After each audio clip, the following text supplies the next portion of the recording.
I've never seen it. Or something like that. Do you remember that one scam that was going around where that one nudist was trying to recruit people for a quote-unquote naked stand-up show in, like, all I remember is Monica? feeling mad I wasn't asked. Yeah, I mean, it was like definitely like some sort of weird sexual thing where he was like going, like asking a bunch of comedians like, oh yeah, I want to pay you this much for a naked stand-up show. And like he would ask then, oh, you'll get this much amount of money. I just got to make sure that you're right for it. So send me a nude photo or like a shirtless photo or something. Right. That is like one of the original ways to scam people out of. It's how a lot of true crime documentaries start in similar ways like that. Totally. Yeah. Okay. Anyways, podcast. We're here with Ian Lockwood. Hi. Thank you for being here, Ian. Thank you for having me. This is honestly, I don't even know how to approach this movie. This is going to build it up to more. It sounds like I'm like saying like you did like Schindler's List or something. I'm like, I don't even know how to spend. Okay, but when the options were sent over, did you send? I think this was like definitively the one from the go, or did I pick? I think it maybe. No, this is the one I wanted. This is the one you wanted to do. Yeah. Eragon, right? No R. No. One R. Yes. I have never heard. I had heard of this. I went crazy thinking about this without looking anything up. If that makes sense. I didn't want to like let myself off the hook. You got too much integrity. Yeah, and I was just like, I did this come out around Lord of the Rings? Do I know anything about this? Was this a book? I have no idea. Do you, Jono? Do you know what this is? It's about dragons, right? Yes. Okay. What I think it's about is I think it is a boy and his dragon story, and I think it came out a little earlier than Harry Potter, but it is in the pantheon of YA books. It's hugely popular. Okay. So this saw the opportunity of this is like the fantasy of Lord of the Rings is popular. I'm saying the film in particular. I'm sure the book is older. And then Harry Potter was about to be these movies, and they're just like fantasy YA needs to be made into movies. Yes. Or at least milked. Like Needs to be made is a thing. It's like we will profit off of the existing fan base. Need in the term of like an exec being like, is this what is the word for? Is this a property, a copyright property that IP. has been IP? Yeah. Okay. That I couldn't remember anything about this except thinking it's insane. It's so close to Aragorn. Yeah. Yeah, very, very close. I would call it that for a very long time until I figured out it only had the one R. Have you read the book? I have not read the book. I know very little about. This is about the. So if you're, let me ask the quick. Like, is it like if you could still have never seen it, but are there people who have read it and still write a book thing about the adaptation of it? Is that still within the bylaws of never seen it? Because it's never. It's not I got to be honest with you. Guests on this podcast haven't read enough books for that to have come up. If you just go through my backlog, we're not exactly like Salman Rushdie is yet to come on the podcast. Not for the reasons he avoids other things, right. but I've read this hasn't come up in 300 episodes. We have people who haven't put 2 hours into something they like, let alone a book's length of reading. Okay, so prefacing, we'll do the script here. I got copies for everyone. What would you like to preface anything? Going in, I know absolutely nothing about this IP. I know it has many books to it, and I know that people are rabidly passionate about it. And I never, it comes up enough that when I was asked, "What have you not seen?" That's wild. Yeah. I wonder if I was just too old. A little. I don't know. I'm 35. I feel like I'm a little bit older than you. I was too old for Harry Potter by like 3 years. Harry Potter hit me. I'm sorry, Dana Radcliffe assaulted me. Sorry, J.K. Rowling assaulted me. If I'm going to put false allegations against someone, well, no, maybe not her because she seems litigious. Right.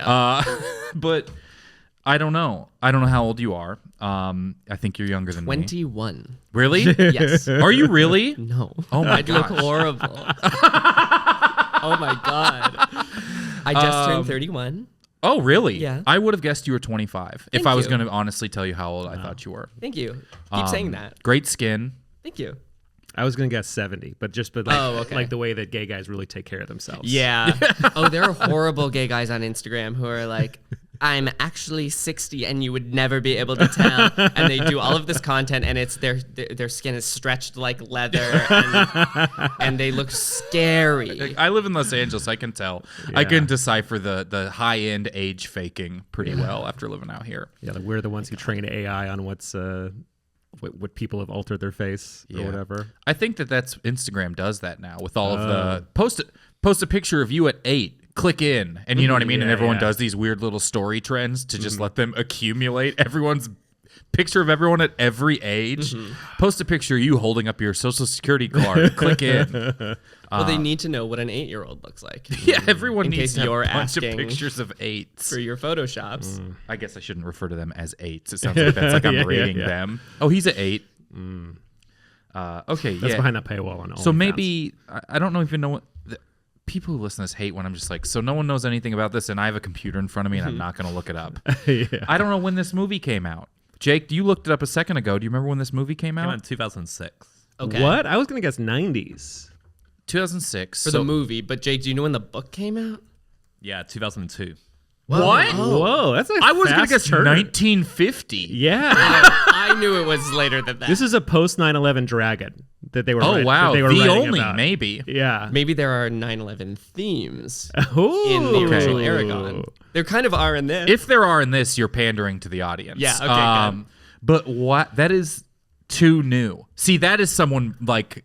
It seems like it's all Lord of the Rings success based. I think it's Harry Potter success. Harry Potter. Yeah. Well, you can't call... I'm keep saying Lord of the Rings because his name's Eragon. Yeah. You can't name a character after one of the most famous movie characters of the year your book comes out. This, like, if I wrote my book called The Talented Mr. Ripley, that's not a good example. The Talented Mr. Ripley is not famous. Speak for yourself. Okay. So, dragons, we know. I also want to preface this with I wrote this on the airplane when I was flying to Los Angeles. 9/11 themes. Please let me back on the plane. You just can't crowd the bathroom. Okay, got it. And I kept saying, I kept sort of writing the most horrible stuff that I could think of and then saying, okay, reel it back in. Let's stop doing that. And I never stopped until I finished. Okay, great. Yeah. I mean, look, there's something nice to having a script writing program open on your computer on the flight to LA to start with. That feels nice. Feels like you're on the plane for the right reasons. Yeah. Doing that. Usually I just take 2 Xanax and fall asleep, but I'll pull up like Final Draft and just type Good Will Hunting 2 onto the title page and leave it open for the people next to me to see. Well, I think some airlines, when you are flying to LA specifically, they're like, oh, here's some movie options and here's some screenwriting options if you want to get started on your things before your big pitch meeting. We're looking for coming of age with the existing IP. Okay, great. once on the airplane, I started writing an article that I was like, this is an op-ed personal essay that I can try to shop out to the Times, to the New Yorker. Yeah. And I wrote like half of it, and then I told everyone for a year that I was working on it, and then I didn't finish it. I gotta be honest, that's the most vulnerable thing anyone's ever said on this podcast. But it's so very, very relatable. I have been extremely vulnerable emotionally because I've been watching Pen 15. I just talked about it a bunch yesterday, but it's making me feel like it hits in such specific moments of childhood that I get viscerally upset watching the show. Like, I'm mad at them because I think it's one of the... I honestly am, like, obsessed with the show. So good. It's great. And I'm obsessed with it. I have, like, 3 episodes left. But I'm just, like... Yeah, yesterday we recorded, and I don't want to mean to talk about it, but I started, like, realizing that I wished I had helped kids avoid getting bullied more. I was like, we're, like, talking about... Because the bullying in the show actually, like, makes me sweat. Because it's not kids getting beat up. It's just like, it's someone saying the meanest possible thing they could possibly say, which kids are so good at. And I was like, oh, I used to talk my way out of this. A kid would bully me, and then I would be funny in front of everyone, and you can't bully the kid everyone is. Yeah. And I was like, I want to, like, I try and help Maya and Anna watching the show. And I'm like, no, say this. Make fun of him for that. He's insecure about it. And I'm like, what am I doing? But that's very, I mean, half writing the article and working and then thinking about it. Yeah, and telling people that I was working on it. You were. I was thinking about it. I think that is incredibly, wow, very funny. Wait, by the way, I got bullied once in high school. Yeah. I got called the F slur once in high school, and I wasn't out, and I was confused, and no one really bullied me in my high school. But my response to that was, I went, "Ah," and then I told all my friends later in the day, I was like, "Can you believe that? How incorrect! How rude! No. I can't believe he said that. Someone should talk to him." Wow. So it kind of just slid right up, and they were like, "Yeah, I can't believe he did that. That's crazy. That's not politically correct." Where'd you go to school? I went to school in the Valley at Calabasas High School. Oh. It was cool to be gay, but I hadn't figured it out. And so Right. I was like, no, I'm not. I'm actually not. I wonder how much of that is a difference in location Yeah. and time. Uh-huh. I mean, I'm from Missouri, so I feel like the social acceptance in Missouri is about now what it probably was in Calabasas when you were in high school. Yeah, probably. Calabasas High School in 2009 was maybe even better. Yeah, probably. Now there is, well, Missouri's a bad example now. It's the worst state in the country politically. They're making like concerted efforts to be the worst. But yeah, I just wonder how, I feel like high school kids are now, it's so much less cool to be a bully. Right. Or about that specifically in certain areas, at least. Yeah. I wonder if it's still cool to bully people about being poor. I was saying because Calabasas is much more an economic thing for me, where it's like that's where like the children of billionaires, like because that's where like the Kardashians live now. Who Yeah. were the Kardashians of like your era? They kind of were the Kardashians. Oh, really? That's when they got started. Okay. Well, there you go. I've almost gotten in a car crash with Kris Jenner, excuse me, twice. Whoa. She's Drives in the family. Or She- runs in the yeah, family. it's I like, guess. she learned it from her ex-wife. Oh, wow. Well, in the show, she's always driving around in her Escalade with her phone on speaker in front of her face like this. Oh, no. And it's like, it turns out she's not a great driver. I worked at the Apple store, and people would come in and say they couldn't be heard on speakerphone calls, and eventually we would stop trying to fix the phone. We stopped approaching the phone as an issue at some point, and they said, "You just make them demonstrate it. This will save you so much time." And then people would pull their phone up and scream into the screen. They would scream into the screen. And I'd be like, well, the microphone's actually not on the big piece of glass. It's at the bottom, like where for a Person would phone. And then Apple, because so many people screamed into the screen, started putting a tiny microphone in the receiver. Oh, wow. I don't know if that's why. I'm sure. I mean, But it now could if you're be. on speakerphone, you can scream right into the screen. And it Okay. will work okay. It doesn't get as good as if you're screaming into the bottom. I but mean, Apple's good at making things idiot-proof in a way. you would think. And we love them. We do. And we love those guys. As long as they blue bubble me. Seriously. Okay. Well, we can't stray too far from Eragon here. Okay. Yeah. We can. That's the whole purpose. We can't. I'm constantly an hour into a podcast before we get to the script. I'm fascinated about growing up. Your age is somewhere amongst the Kardashians, Yeah. Yes. whom I know more about now than I ever thought I would. Yeah. Not and against my will, but not like there are a lot of people I hate a lot more than them. If I'm tiering billionaires, they could maybe skimp around the guillotine. Yeah. Because it's if you're a billionaire and I know your name, with a few exceptions, you're probably not the worst one. The worst ones are in hiding, buying all of the housing. Yeah. And they're funny. They are very funny. I like Kim Kardashian a lot. I do too. I think that she has grown in favor as you see how other people in her life behave when she's not around.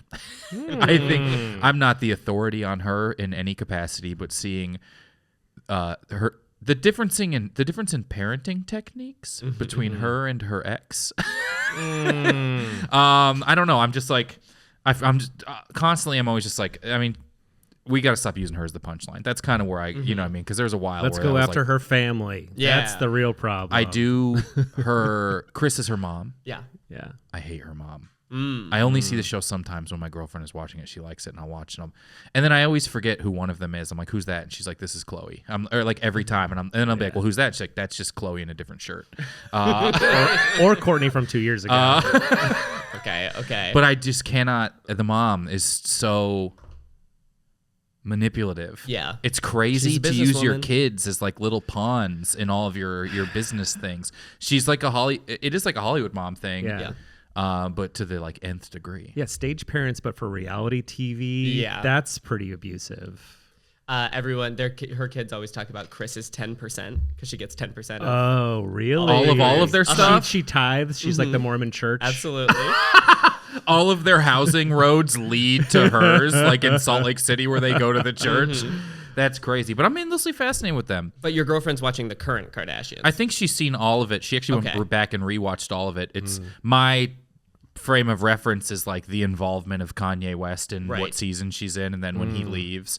And then by the end, I'm just like, if Kim Kardashian's on screen, I'll sit down and see whatever she's up to because it's always something interesting. I'm like, she seems to really care about her family, who is, if someone needs 10% of everyone.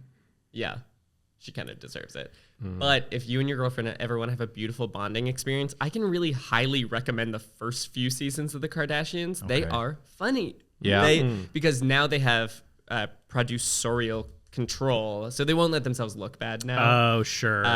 But the back then it was sort of jokes on them a little bit, like look at these out of touch rich people. Sort of like clunking their way through becoming famous in the back way. yes, and like look at how spoiled these girls are. Yeah. And, Plus, some of them are like 12 yes. oh, yeah. who are billionaires now. Yeah. What is the Jenner? Kylie. Very rich. She was the one who dated Blake Griffin, who retired. That's the thing. It's like they would like. I felt like they would treat the NBA draft like their own personal draft. That was one of my favorite Comedy Central roast jokes. Was the roast of maybe Rob Lowe? Caitlyn Jenner was on the dais, and Blake Griffin thanked her for giving her daughter's mommy issues and daddy issues. And he's like, I speak on behalf of the entire NBA when I say thank you. And I was like, that's such a funny joke. I don't know how we're talking about the Kardashians. Who knows? Well, They maybe show tie up in in. Air. Yeah. If they do show up in Aragorn here, this will be attacks- you have like woven this masterpiece of a lead-in conversation. Cast this up, however. Actually, maybe we should take a break. We'll take a break and get right to the script. All right, we're back. Ian has never seen Eragon. I also haven't. You haven't. You would have. No, said I think something. I've seen the preview back in 2006, apparently. Yeah. All right. We know sort of what we're bringing to it. Cast everyone however you'd like. Okay, so I think I want you to say all of the worst and most embarrassing stuff. Great. So you should be Thimble, our main character, as well as Homoa and Fagra. And You know what? I'm not going to write my character names down just in case the note card gets found. yeah, no problem. Auction it on OnlyFans. Maybe I'll minimize the evidence. Now should I give Jake one line? Jake, do you want a line? Sure, give me a line. Okay, Jake, you're going to be the purple-haired they them. Let me send Jake the script. Okay, got it. And then Jono, I want you to be Chief Clonk, Thimble's father, as well as Eragon. Oh. And keep in mind that in this script, Eragon is a girl dragon. Okay. Well, I have limited range, but I'll try to make it work. Okay, got it. I am going to be the narrator, which is probably the biggest role, as well as what was his name? It was Borp, the pig man. And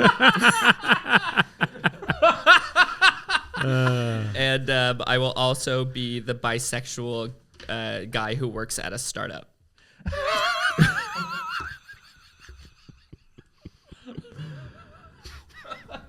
Oh, I mean that with across from Chief Clonk is just a back-to-back greatest character naming in the history. Yeah.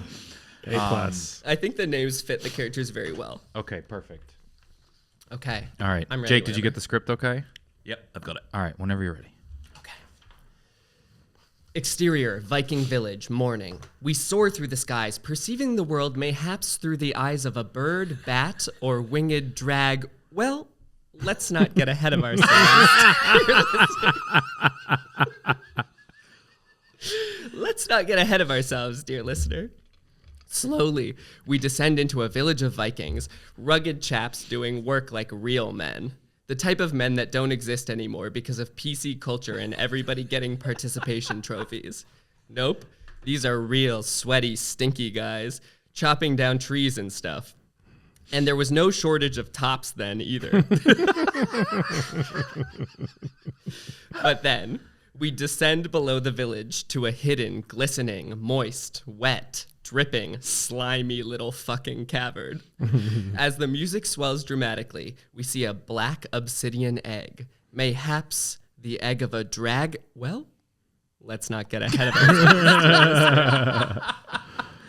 Text covers the screen. Eragon.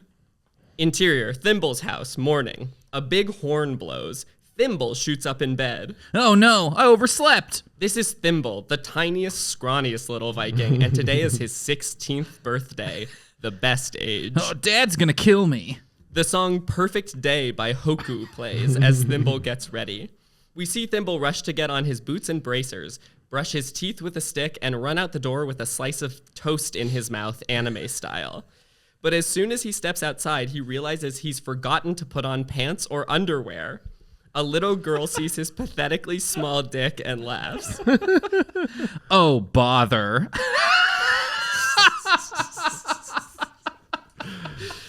Thimble turns bright red from everyone seeing his tiny little cock. He goes back in and returns wearing a pair of pants from last season. I'll have to take my secret shortcut to the Viking Hall. Interior, Viking Hall, morning. Thimble's father, Chief Clonk, the biggest, strongest Viking, sits on his throne. He discusses the village's affairs with his most trusted advisor, Homoa, a sniveling, annoying gay guy. Well, Chief Clonk. The sun rises on your son's most important day, and he's nowhere to be found. Could you do that a little gayer? Well, Chief Clonk. Good. The sun rises on your son's most important day, and he's nowhere to be found. I wish I could say I was surprised. Watch your tongue, Homoa. My son will be chief of this village one day. Homoa whispers under his breath. Not if my plan goes according to plan. You said that out loud. Huh? You said that like really loud. A guard chops off Homoa's head. Chief Clonk's second most trusted advisor chimes in. Most excellent, sire. Thank you, Fagra. Don't like that there's video of this. You excused? You get a pass on that one. Exterior, Viking village, morning. Thimble runs along his secret shortcut that nobody knows about. I'm dead. Today's the day I become a man, and I'm missing it. Suddenly, Thimble falls into the cavern we saw before. He hits a ton of rocks on his way down. It's grotesque and bloody. Finally, he lands asshole first on the egg. Mayhaps the egg of a drag. Well, let's not get ahead of ourselves, dear listener. Oh, bother. Thimble faints. Everything goes black. His vision returns some hours later, blurry at first. He looks at the egg next to him and sees it's cracked and empty, like an egg you'd use for breakfast, mayhaps. What the... A dark figure darts around the cavern, too fast to see and terrifyingly large, like a car or bus. Thimble cowers in fear, pissing himself. Reveal yourself, monster. Monster? Is that any way to talk to a lady? Eragon, that's good. Eragon reveals herself. You said you had no range. That's really good. Eragon reveals herself. She is a giant dragon with big, huge, milky naturals. She wears Daisy Dukes with a thong showing and has on a huge amount of makeup. Who are you? I am Eragon, the Ancient. I have been reborn into this world. This village is in grave danger. I don't know. If anyone's going to be offended, it's going to be Jake. How's he doing, Jake? Sure.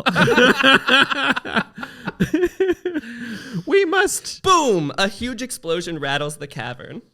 Oh no, we are too late. Too late for what? Whoa! Eragon tosses Thimble onto her back and flies from the cavern. The entire village is on fire, like a campfire or matchstick. It's being laid siege to by coastal elites with dyed hair and tattoos. A purple-haired they-them and a bisexual guy who works at a startup douse a humble home in gasoline. Wow, it's so quaint and authentic. That was you. Oh, that's me. Yeah. And I can't believe how affordable the cost of living is. Thimble and Eragon float in the skies above the village. Please, Eragon, can't you talk some sense into them? Sorry, kid. There's no talking sense to these people because they don't have any. Eragon smirks at the camera. Dragon? We must flee to the northern mountains. We must find allies. Thimble sheds a tear. He thinks, could there have been a worse birthday? Like how Chandler would say it on Friends. But this isn't a hilarious Chandler moment on Friends. This is a tragedy even worse than Pearl Harbor. I can't even. I'm like crying right now. So hard to say all this. Exterior, Northern Mountains, day. We see the sweeping, enormous mountains of the north. Nestled at their base is a rough and tumble tavern. Interior, rough and tumble tavern, day. Thimble and Eragon, cloaked in cloaks, enter the tavern with their heads down. They whisper something to the bartender, who points them to a customer cloaked in a cloak of shadows. The bartender said that you can lead us over the northern mountains? Aye, for a price. Borp the pig man leans in from the shadows. He has long, greasy brown hair and piercings galore. Also, he's a pig man. Stay back, Thimble. Pigmen are notorious perverts. I'm not a pervert, lass. I'm in an open relationship.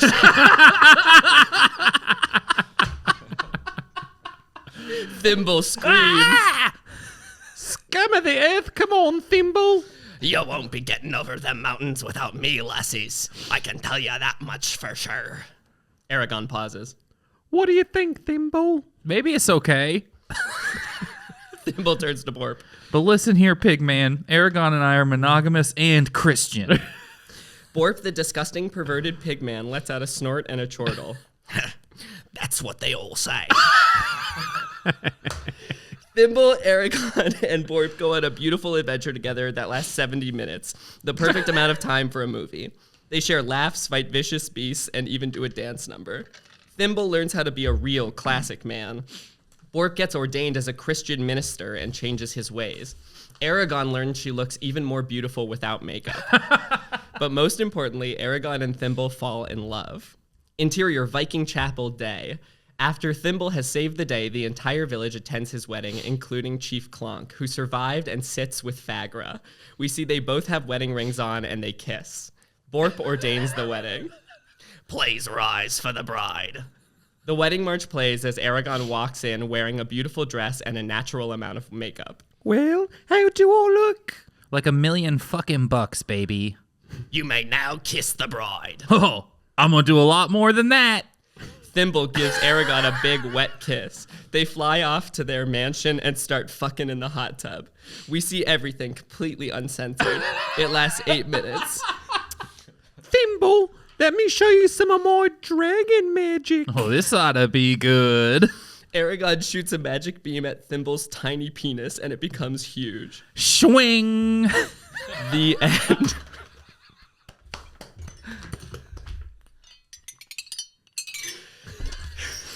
Oh, Bravo. I mean, I don't even know what to say other than swing.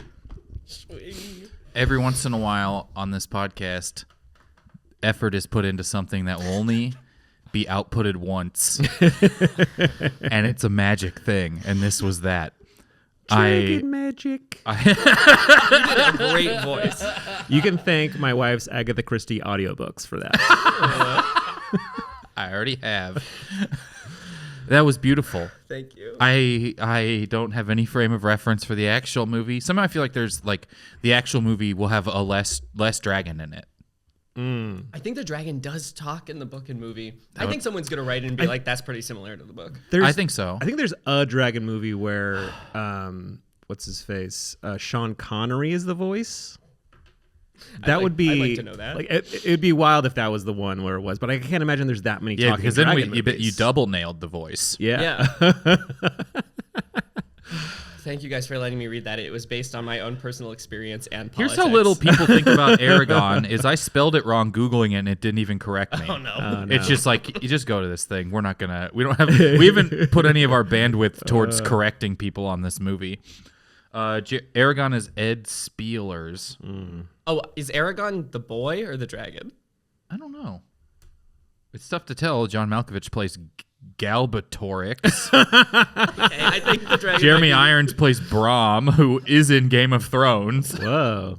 I kind of think maybe Galbatorix is the dragon and Eragon is the boy. Okay. A farm boy happens upon a dragon's egg Whoa. in his homeland Ah! and realizes he is who has to use it to. Oh my God! To do what? What does he To have to do? defend his home against the evil. Great. Whoa. I absorbed a little bit. And find out about his sexuality. The king is hope. King Sexual driven. Galbatorix, a former Oh. dragon rider. Okay. An orphan farm boy Eragon finds the egg. The dragon is Saphira. Oh, wait, was it a girl? Was dragon? it? I mean, not even listed as having a voice. Wow. Yours feels better. Yeah. Galbatorix is an insane name. Well, they said we got so close to Aragorn for Right, Eragon. We gotta be original. Yeah, Somewhere. legally Yeah. we can't use any letters that are in Lord of the Rings. Yeah. So we're full of B's and X's from here on no. out. Wow. I don't know what that movie is, but I like yours. Thank you. And you say it's the one time ever, but I'm thinking maybe we do a short film version. Okay. I would indie love that. version. I've never needed an animator quite in the specific way as I had to animate this, or some sort of like drunk history budgeted recreation of exactly this. Well, I did laugh at myself when I made the title page because I made a normal don't zoom in on this. The personal information. But on the personal information, but I did in the section where they say and write your address and phone number, do it. And I laughed when I did it because I was like, right, like I might be sending this script. Right. I know a computer can redo things, but it felt like a waste of digital ink. Yeah. This isn't like a typewriter moment. All right, we're going to take a quick break, and we'll be right back. Did I sound like your mom? No, wouldn't say so. Not even close. Nah. Is your mom not from My Fair Lady from Eliza Doolittle? Is your mom not her? There's time. That's a He's fictional. lying. That's a fictional character. What? Jono's frantically sending a text. I just found something out. Okay. Well, we're back at some point in there. I'm still just in love with that script. I don't have much else to say about Eragon as a whole. It feels like you kind of nailed exactly what the crux of it was. Thank Yeah. you. I don't know. It feels like we can kind of think our way to know. It doesn't. I'm not sure what there is that this movie reveals. Also, is this How to Train? It's So like similar. How to Train Your Dragon does sound like a sex ed class in a way. Yeah, like how you get boys to sit down in health in middle school. Yeah. How to Train Your Dragon sounds like the porn version of Yeah. Eragon. Yes. Yeah. If you guys want, we can talk about the subtle political undertones of this script. Of your script. Oh, yeah. Oh, subtle is a word you could throw in. Sure. Yeah. Let me do a quick power ranking of character names. Okay. Look, there's nothing funnier to me than bisexual guy who works at a startup. Yes. It is so good. Up there with BORP. BORP, for a minute, I tried to see if BORP was the acronym for bisexual guy who works at a startup. I was like doing that in my head. And I was like, could this be sort of like one of her guys who works on the farm is the Cowardly Lion type of double performance sort of things? That's smart. Just to save everyone a little money, too. We know Hollywood doesn't have any money anymore, according to the emails they don't reply to. I would say, but I love BORP. And now you are allowed to say Fagra. I'm thinking it. Fagra I liked. I liked Fagra being the backup for Hamoa. Just sort of stepping in. Yeah. Yeah. Same Completely guy. right there. It's a bottomless well. Same guy. Yeah. Maybe this is... Well, no, because I don't think I forgot what the name of the guy who played the Winklevoss twins was, but he's a cannibal, so he's not around anymore. Oh, Army Hammer. Army Hammer. But he played two guys in that movie. I sat between them at a wedding once, and I really annoyed them. The Winklevosses? Yeah. Whoa. The real ones. I sat between Mr. Winklevoss. It's probably not two Army Not two Hammers. Army Hammers. He's just Yeah, moving yeah, really yeah, quickly yeah. between the seats. Hold on. They seem like fake people. I mean, it's... They seemed that way in person, too. Yeah. I was at an ex-boyfriend's boss's brother's wedding, and the boss's brother was the third guy who helped make Facebook, and he was Indian, so they invited. And people. he's a little bit in the. Someone portrays him in The Social Network too, right? In the movie, he's like, Chinese for some reason. In real life, he's Indian. Oh, weird. That feels. Like you can do that now. What are you gonna expect? Aaron Sorkin to just read Asian and look into it? Yeah. But they invited 600 people, and I was between Mr. Winklevoss Sr. and one of the twins. And it was my first wedding ever, and I got drunker than I ever have. And I really annoyed one of the twins, and Mr. Winklevoss thought it was so funny. Really? Yeah, he was laughing. Man. I'm sure that Elder Voss is probably like a war criminal in some capacity, but it's very funny to see people like the Winklevoss twins who you're just like, I'm so annoyed by these guys. To see their dad disappointed in them and like them getting annoyed makes me happy to picture that happening. Because I imagine they're kind of spoiled kids. And the Harvard rowers. Yeah.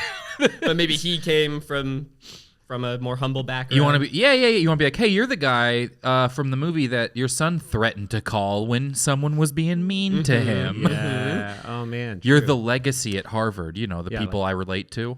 It's like, listen, I funded the warlords that you are now transferring money to by Bitcoin. You know, like, that's like you're the little weasel tech version of what I did with my hard They pop sweat up and every tears. once in a while, shilling something. They're big Bitcoin guys. Yeah. Maybe just one of them.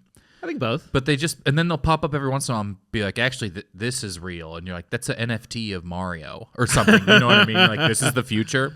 Yeah. I think they kind of are just sort of throwing their money at stuff, hoping to rekindle. It's tough to have only one good idea. Yeah. It's, and a weirder guy does it. Yeah. Yeah. A weird guy does it. Whenever people talk about stealing jokes from comedians, I'm sort of like, I'd be pretty mad, but also like I hope I can come up with a second good joke. Yeah, and you don't become it's like the Winklevoss twins. You do a whole Social Network about two open mic people thinking that like someone stole a premise from someone else. And he's like, if you invented the joke, you would have written the joke. This is good. They're like, lose just joke. Justin Timberlake still inserts himself into it somehow. Yeah, I'd put Justin in there. He was very good. I love The Social Network. He was good in that. He's good on SNL. I know we don't like Justin that much in the culture right now. I felt a light PR push of Justin Timberlake recently in the world. I don't know if he has something coming out, or I think it maybe the NSYNC tour is happening because they played a show in LA all together, and it was all I saw for those couple of days. But I could feel. You know, when you're like, I haven't looked up Justin Timberlake. Why has he been in front of me 8 times this week? He did like a Tiny Desk. And it was he's really good at singing. And then the NSYNC getting back together at that show. And I'm like, are you about to try and do something? Because you know how, did you finally read the comment sections?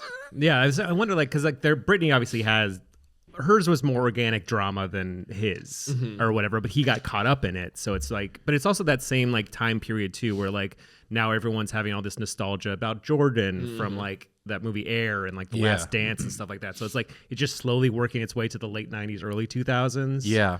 And it's just like a 20-some year like backlog of like, it's time to look back at the thing we loved 20 years ago. I watched all of the NSYNC reunion videos. My sister really liked NSYNC. I was just listening to like my dad's music. And then I'm like, damn, these guys are really good at singing. I like watched them all. I'm like, I can see why, you know, I'm like, I guess I know every word to all of these songs. This like permeated into me. And I probably couldn't afford to go see them on tour if they reunited. But I'm like, that feels like what the soft Justin Timberlake rehab PR thing is pushing towards, I think, is going to be like a big, giant sort of, everyone seems to be doing those. And I think NSYNC is like the big one left off from the turn of the century. Yeah. And everyone gets to have their own favorite different one. That's part of the appeal. The boy bands are such a good idea. Yeah. I mean, it's such an incredible idea. You can sell 5 people and 1 ticket for 5 times the cost. Like, it's such an incredible idea. I'm going to see the Doobie Brothers in a couple months, and mostly for Michael McDonald. Okay, fair. Okay, that's the equivalent. No, wait. Do you guys know yet who Chapel Roan is? No. Okay, you'll get there. Okay. Speaking of people who are being sort of put in front of people, Chappell Roan, huge with the kids, but mainly huge with gay people. And soon you're going to remember this conversation and you're going to go, right, I'm going to say 9 months, you're going to remember this conversation. Oh, this will just be someone that's in front of me. Ian impregnated us with this idea, and now it's born. You're going to love Not her. even close in the spelling. Oh my gosh. My girlfriend was talking to me about this person this morning because they're from Willard, Missouri. And I'm from Missouri. Literally 4 hours ago in the car, and Bailey goes, "Do you know where Willard, Missouri is?" And I was like, I think, I used to be a tour guide in college, so I know Missouri. And I'm like, I don't know. And she goes, well, there's this singer, Chappell Roan, who performs in drag in, like, she called it like almost like Marie Antoinette level of like costume. Well, damn. And she's like, and they're incredible. And I think about to be humongous. Yes. And from Willard, Missouri. And she's just like, it's kind of, we love when someone makes it out of Missouri. And we'll always sort of talk about this. I think what's happening That's in the so culture funny. also is that lesbians have buying power. And so Chappell Roan is a lesbian. You've got Renee Rapp. It's just going to get bigger. That is a fact. Lesbians have buying power. Is like, I'm like, all my lesbian friends are like buying homes. I'm like, oh, this is like actually like, I have like a bunch of like 35-year-old to 37-year-old, like mostly women I worked at Apple with, honestly, who like fix computers. And I'm like, oh my God, they are like, this is like one of the few people I know who owns a home in Los Angeles. Or like, this is like My sister, I'm partially in town for her wedding to her beautiful wife. And they this just bought podcast and and- this mainly this podcast. Yeah. Because these words needed to be shared. I wouldn't yell never seen it at the wedding. It already happened, but I think we Okay. could maybe. And it Congratulations rained to her. so hard. Oh yeah. We've but- been doing weekend rains. It's rained every Saturday this It's calendar year. Crazy. But they just bought a house a few months ago in this neighborhood. No way. Wow. So they're doing okay. Good for them. Yeah. And this neighborhood, if you want the exact address, Zoom in on the script. Yeah. That is so crazy. That's blows my mind that because when you're like, have you heard of Chappell Roan? I'm like, there's no way it's the other person I learned about today. I've learned about one person today. There's no way it's the one thing I've learned today is coming up again. this makes me proud because I'm like, yeah, my finger's on the pulse. I know where Do in you- the timeline it is. Think like believe in an industry plant. I don't. You know what? I don't even want to get down this like Cat Williams rabbit hole of like but it's because I'm like sometimes I don't know if it's just people are better at PR or if people have more money than other people so they have access to PR earlier or something like that.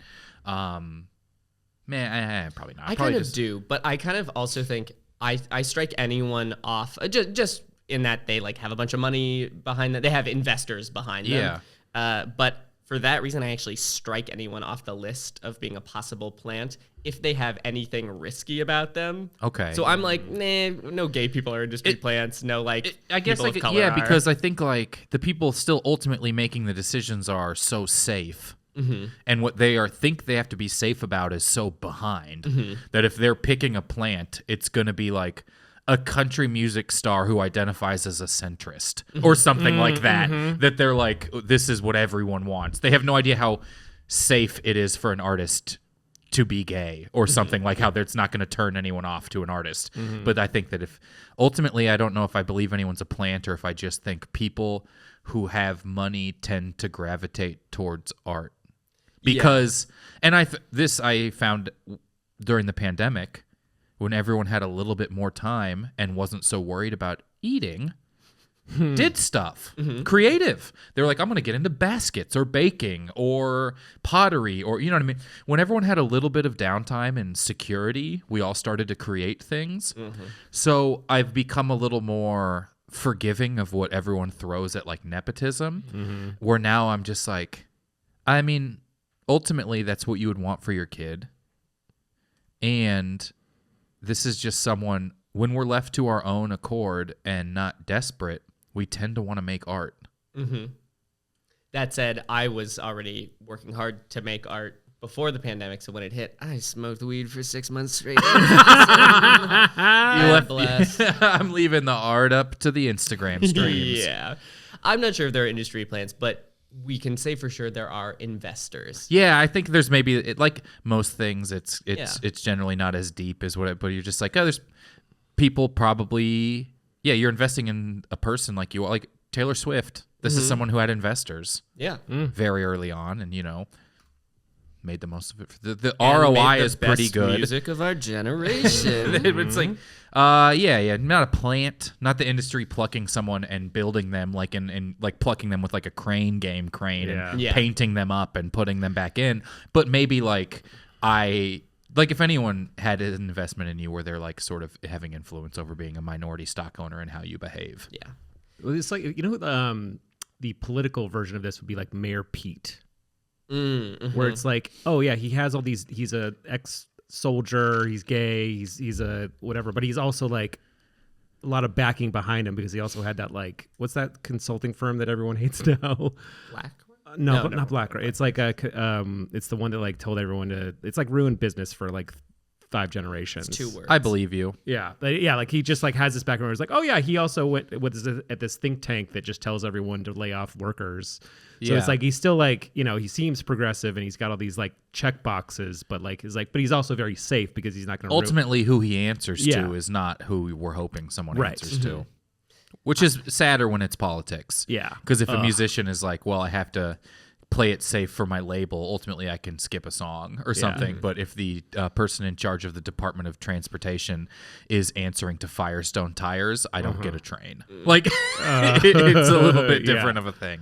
I'd love to be planted. Oh my god. Oh my gosh, it sounds so great. Because if you're an industry plant, you have a whole bedroom in your house you can do whatever you want with.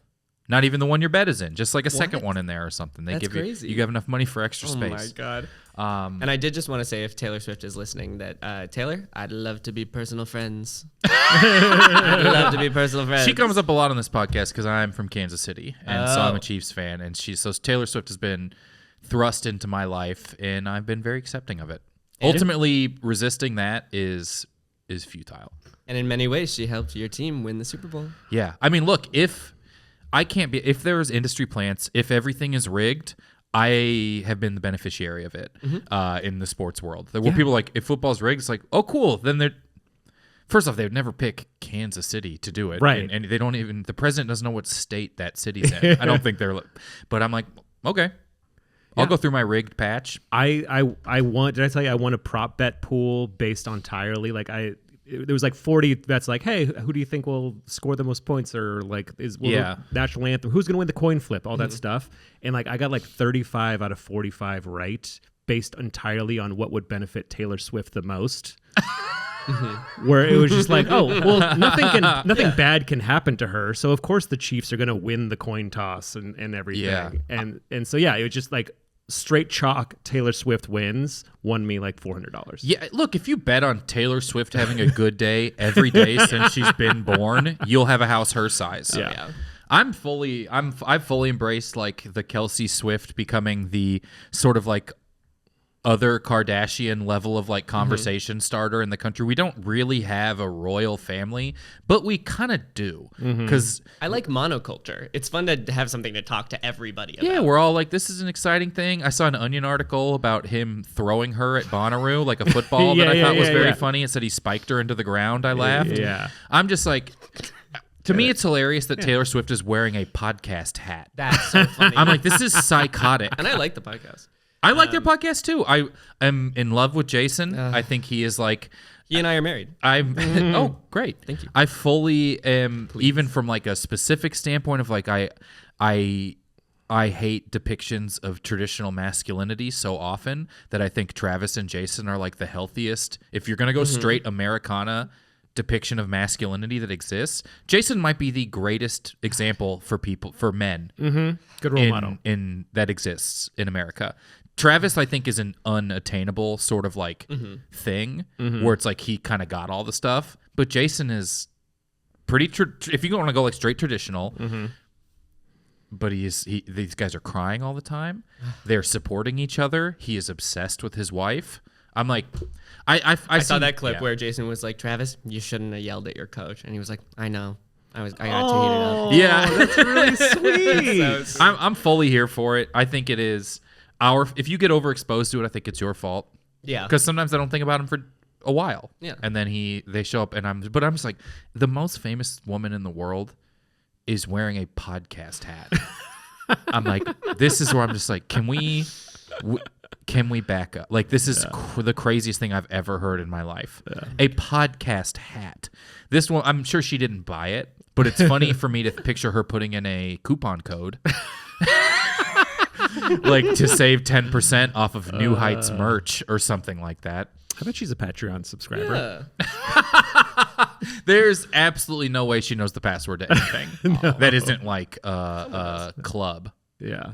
The locker to get anywhere, private plane hangar. Yeah. Yeah. Picture this. It's the Super Bowl 2023. I'm being a gay guy with all my friends. I don't even have a seat on the couch because the real fans have the seats on the couch. I'm gabbing with my girls. We're watching the commercials. They tell me the story of how actually 2 players on 2 of the teams are brothers. Mm-hmm. And I say, well, now that's interesting.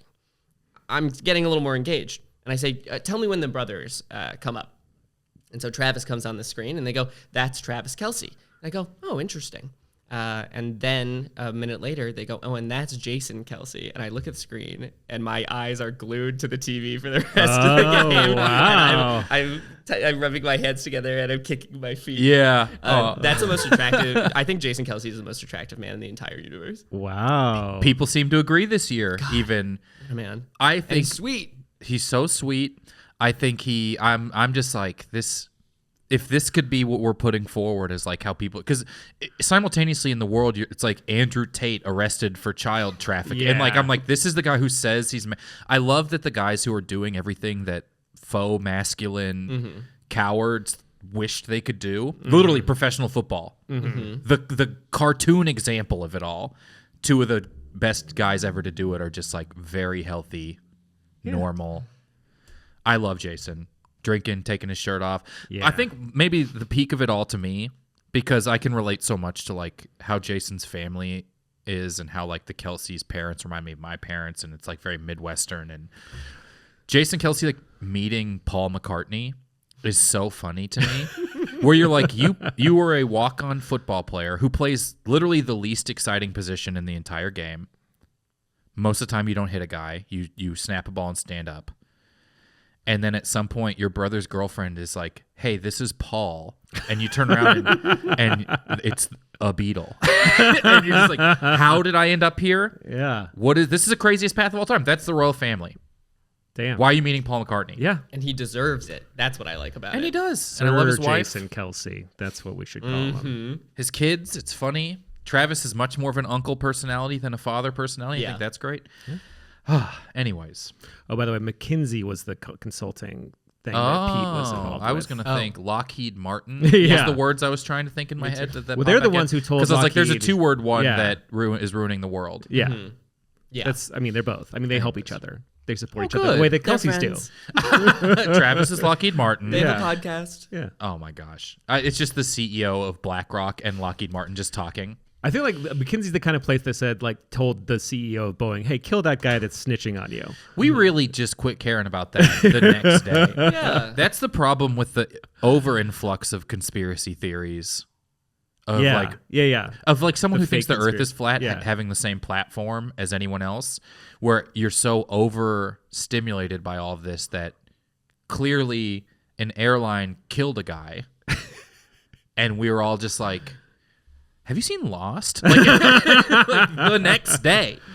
Let's get Conan's I never greatest heard clips. a single government anyone talk about it in any capacity. It was barely on the news. It was too funny to watch Conan eat wings.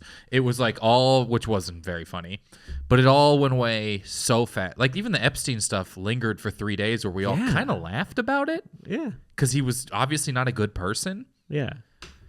I always thought it was crazy.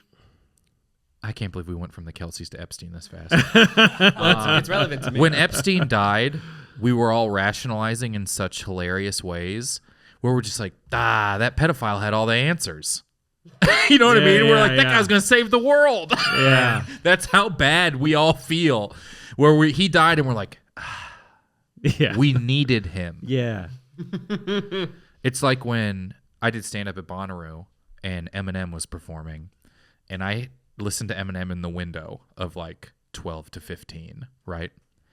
When it was, you know, he was like very much like Stan and Marshall Mathers LP. Like Stan is like a new Eminem song to me. That's how the little window I listened to him. But I was like talking about going to go. It's weird to rationalize seeing him as an adult and revisiting him. And I was there with like Shang Wang and like these great comedians and Janelle James. And we're talking about going to see Eminem. And I'm just like, I hope he plays the one where his wife's in the trunk. Like, I couldn't remember the song. You know what I mean? And it's insane to talk. Like, I hope he plays the old one where he kills his wife.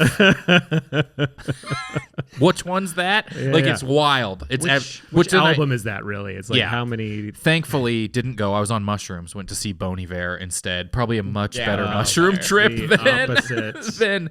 Yeah, only one of them played Gunshots during his set at a music festival.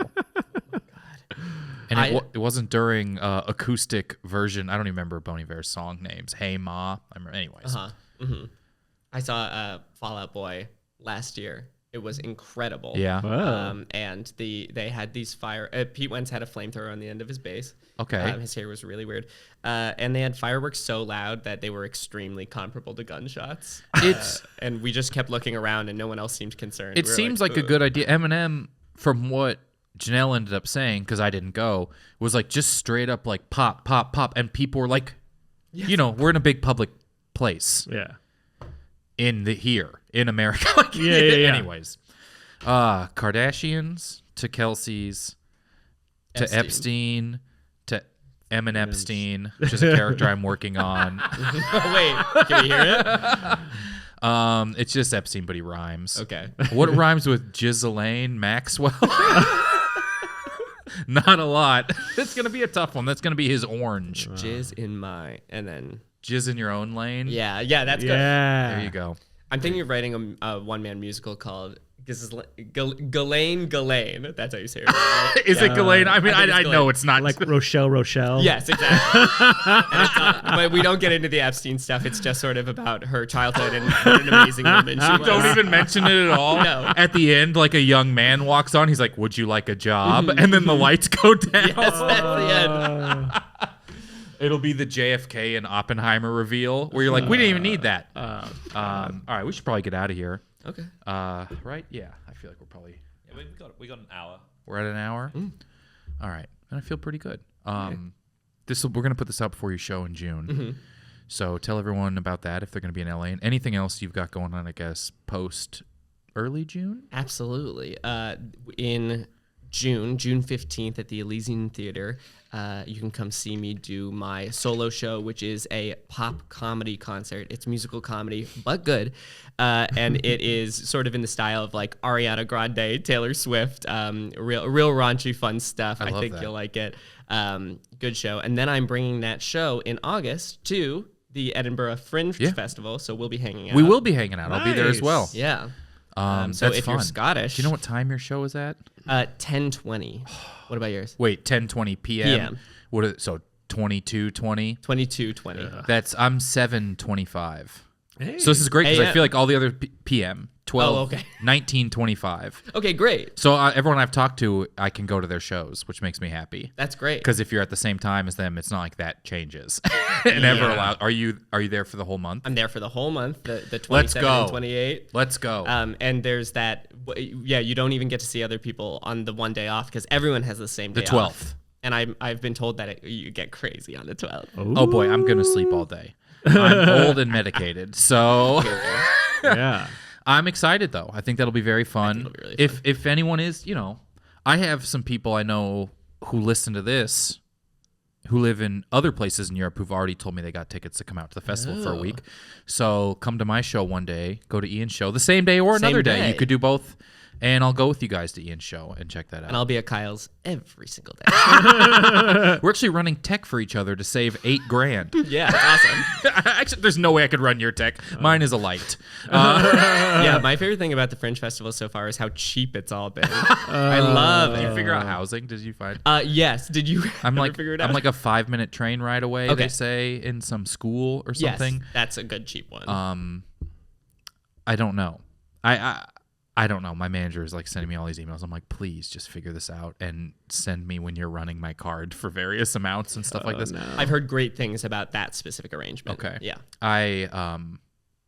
We can talk about this off the thing. I have to get. Anyways, we'll talk about it off this. Thank you guys so much for listening. Ian, thanks once again for not seeing Eragon. I appreciate it. It's your sacrifice has been duly noted. Jono, thank you for being here. Is there anything you want to let people know about? We're going to be looking at single digit June day. Maybe my birthday. My birthday is the 8th. Let's go to Kyle's birthday, everyone. Yeah. Give him a nice gift. Say your home address. No. All right. Thank you. Do you want to say anything? No, it's just like at Jono Zalay on everything. Whatever I'm doing, it'll be on social media, I guess. Great. Thank you guys very much. Have a wonderful day. I've never seen it.